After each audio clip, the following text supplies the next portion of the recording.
There you go. Well, it's interesting. One of my primary job is to provide news on classic rock musicians, artists to classic rock radio stations around the country.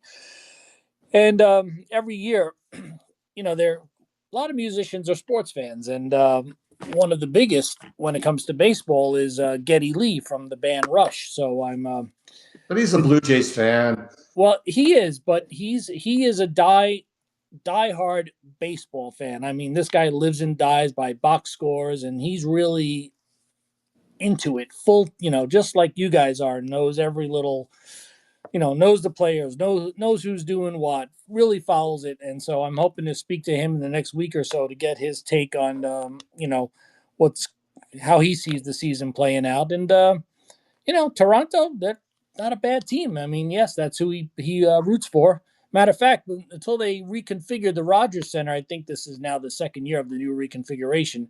You'd always see him sitting behind home plate. He's always got the third or fourth row. If you're looking at the TV, he's right off to your left.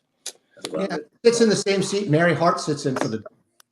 Yeah, no, Mary's in the front row as I'm looking at right now. So no. At least Larry King is no longer sitting in the front row. We have to stare at him. Larry is no longer I have a question there. for Getty Lee. When you do talk to him about baseball, ask him what he thinks is going to happen with Vlad Jr. And secondly, along the same lines, is how do they get so much sound out of three guys? I mean, it's amazing what that band can do. I saw them at the Garden when I was a senior, I think, in high school. It's amazing what they can do. And then lastly, if you could ask him how he gets his voice so high, or do I not really want to know the answer to that? But yeah, it's amazing. They're an amazing band.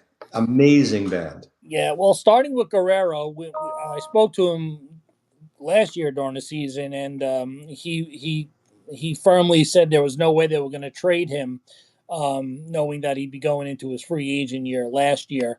And I would imagine that's what he still feels now. I mean, he is the cornerstone of that team, him and Bochette. So we'll see what happens, but both are going to be free agents at the end of the year. So, and Toronto's not a small market. It's entire Canada, the 51st state. That's happening. That's going to happen.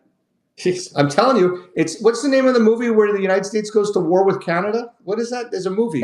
Is it World War X? Or something? No, I forgot what it is. It's a Second City, or what was the one from the Canadian Second City version? It was so it was a comedy. Oh, it was very much a comedy. It was a farce. Not in our current world. Our current world, that is reality is now comedy movies. Right. We'll look it up while we continue the conversation. But yeah. Well, yeah. So I haven't spoken to him yet, but I think he'd say if look, the Blue Jays stay healthy. Obviously, they are missing some key parts. But they can be competitive. So you never know. Yeah. So you have a couple of things. You have Canadian Bacon, which was the movie about that. Mm-hmm. But it was a Michael Moore movie with John Candy and Alan Alda and Rhea Perlman.